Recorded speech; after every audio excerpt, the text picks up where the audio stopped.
Your thoughts, let me pick up the tempo. Girl, I wanna show you love. As you can see, we are back with another episode of RadarLIVE. What the fuck is up? Are you on the map? Are you on the map? Yo, 2024 has been fucking nuts. I'm talking about, if you put one of those little calendars up that talk about what's been going on in each month, man, it's so much shit you can't even keep up with the calendar. Like, I be checking the calendar myself, like, okay, oh yeah, that did happen, right? Without further ado, we're gonna jump right into it. First thing we got up on the map, I'm gonna just talk about it. Now, there's been some mixed feelings about this, but we're gonna take it all the way to St. Louis on the map. What y'all doing up in St. Louis? Shout out St. Louis, y'all got some great food up there. Y'all got some great people that come out of St. Louis. Most notably, recently, y'all got SexyyRedd. So I'm not even gonna start on the whole SexyyRedd game. Now, quite honest, it's not really my cup of tea, and that's not in a hatery kind of way, but really that's like some of her music hot. You know, she got a little bangers and shit, but I'm not gonna like go buy SexyyRedd CD. I will say she out here getting her bag and she doing what it takes. Whoever's her marketing and branding, hats fucking off, because y'all are definitely out here working. So recently, if you haven't heard, around like early May, Bryan, who is a country singer, shout out to all the country singers out there. So Zach Bryan had a show, a country music performance in St. Louis, and you know, he decided to reach out to SexyyRedd, her people, and bring her out to the show. Obviously, it was her, you know, is where she's from, even though he's doing a country show there, which was a smart move on his part, smart move on her part for accepting, which, you know, did it down. He posted some pictures of them together and named it like, oh, home St. Louis, did a show in St. Louis, home of SexyyRedd, because she clearly is the big artist right now, and Zach Bryan is an up-and-coming country star who's, you know, getting his feet wet. Just another example of how crossovers work. For it though, I'm gonna start this off with allegedly, because this is per the rumor mill. However, there was speculation. There was a blurb. I'm gonna show y'all a blurb from where, as you can see, supposedly Beyonce offered Kid Rock, offered him supposedly $1 million, $500,000, what have you, and he turned it down.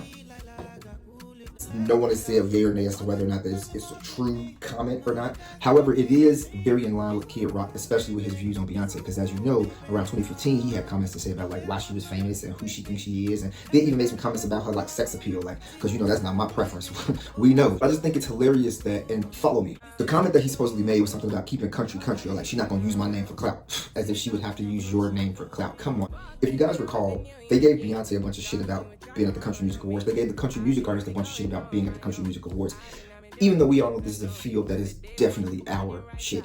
Of all the artists that are country music artists, of all the new country music artists who have a country music following, of all those people, remember what I was saying earlier about how these people who came to see this man probably would never have gone to see SexyyRedd.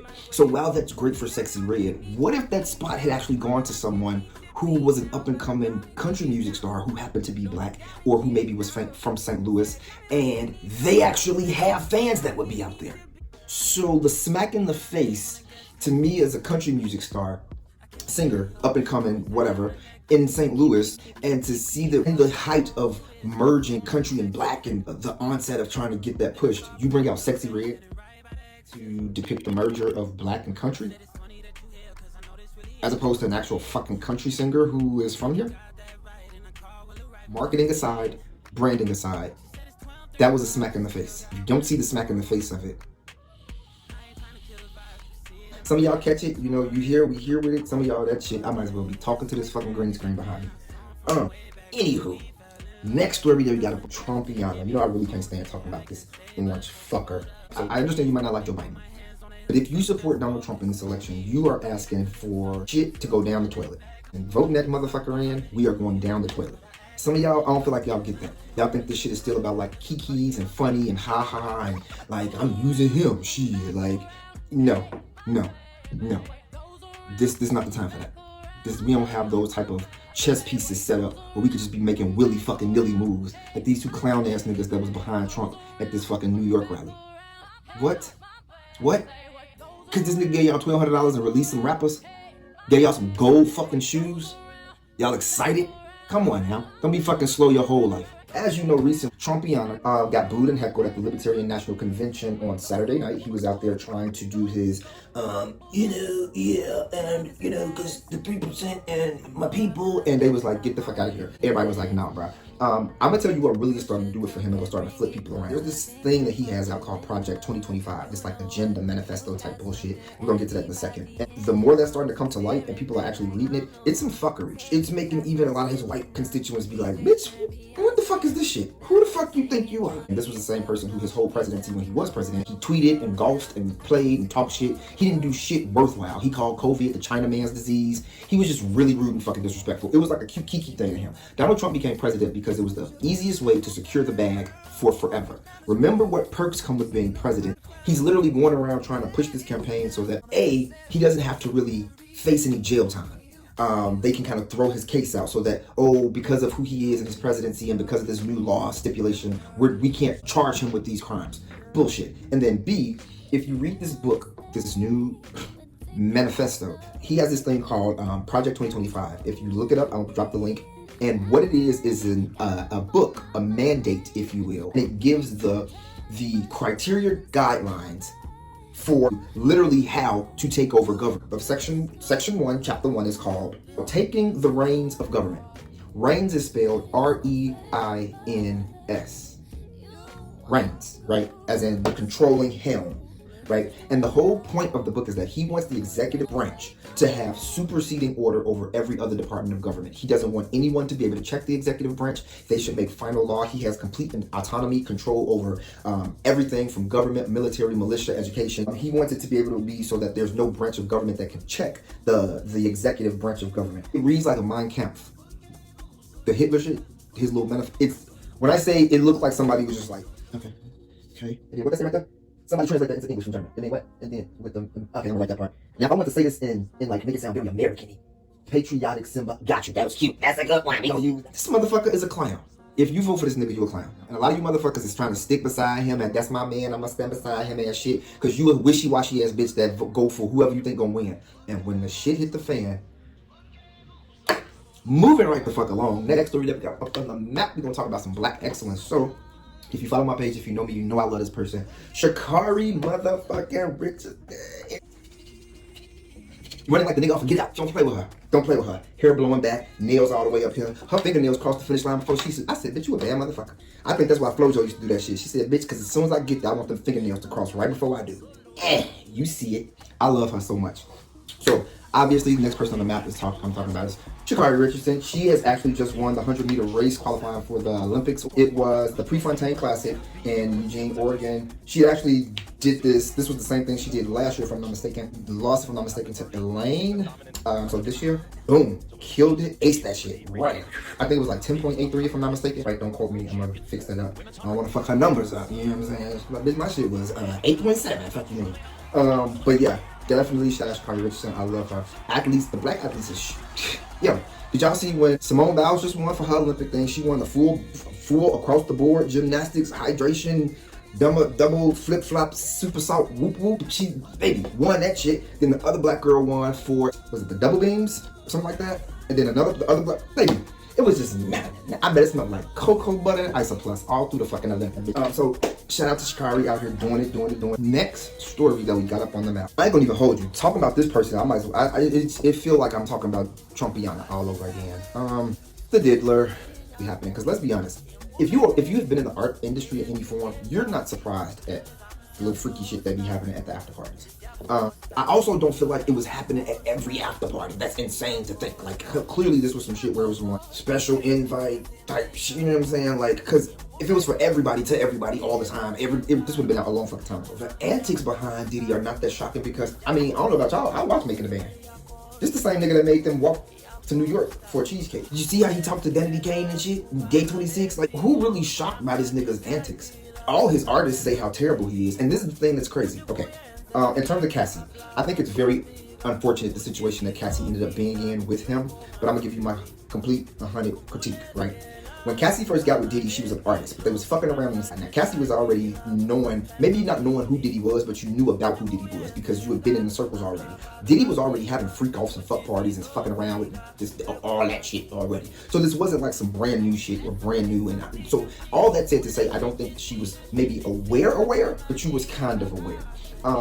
Supposedly from Kim Porter's friend, but she said, which I do believe, I'm not going to even hold you, that when Cassie first came around, Kim was actually still with Diddy and kind of around more often, which we know because we could see it in the press, the pictures, all that shit. And she said that Cassie was a nasty fucking cunt to Kim Porter. Yeah. Said that Diddy used to use her, which we know is true because we saw Diddy do it with Carisha. used to use Cassie to taunt and talk shit to Kim. Tell her to call out her name, flaunt her around the house and shit. Cassie is the same woman that would go to Puff Daddy's house while Kim Porter was alive and watch Puffy beat on Kim, cuss Kim out, abuse Kim, and laugh at Kim. Kim's friends have came out and it's documented that they say Cassie used to be torturing Kim with Puff. When they got into it at the elevator, did y'all just get into body language?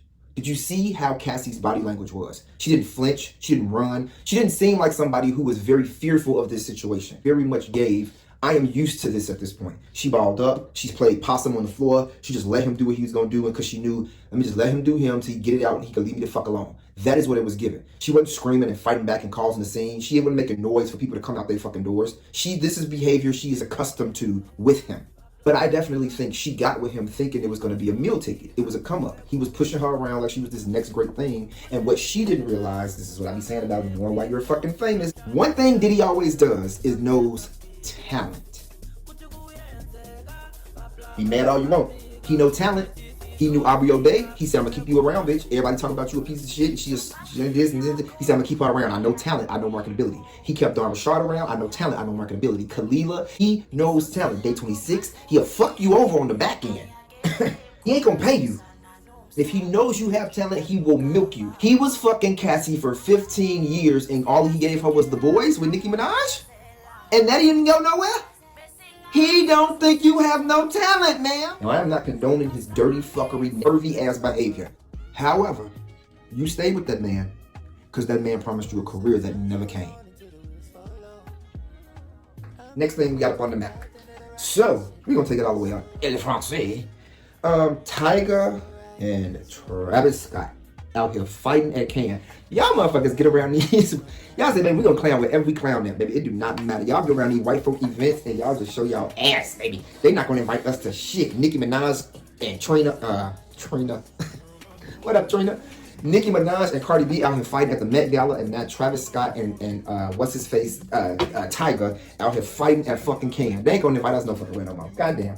If you ask me, it was real druggy. The way it sounded real druggy. It's AE, who, if I'm not mistaken, is the dude that used to be dating Cher. Him and Tyga homies. So they at the party, like the after party at the DJ booth, and they turned up. And I guess Tyga was, Travis Scott in his bag, feeling himself, feeling very whatever about the situation. The DJ shouted out like, we got the guys here, and shout out their names. And Travis snatches the mic and like, man, you gotta call him out. Just being very that type. And AE was like, bitch.